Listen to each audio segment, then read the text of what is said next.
شروع اللہ کا نام لے کر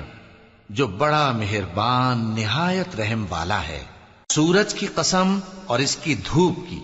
اور چاند کی جب وہ اس کے پیچھے چلے، اور دن کی جب وہ اسے روشن کر دے، اور رات کی جب وہ اسے چھپا لے، اور آسمان کی اور اس ذات کی جس نے اسے بنایا، اور زمین کی اور اس ذات کی جس نے اسے پھیلایا، اور نفس انسانی کی اور اس کی جس نے اسے درست کر کے بنایا۔ پھر اس کو بدکاری سے بچنے اور پرہیزگار بننے کی سمجھ دی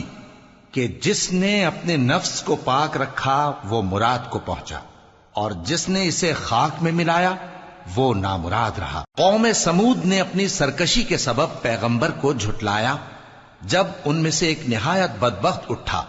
تو اللہ کے پیغمبر صالح نے ان سے کہا کہ اللہ کی اونٹنی اور اس کے پانی پینے کی باری سے خبردار رہو،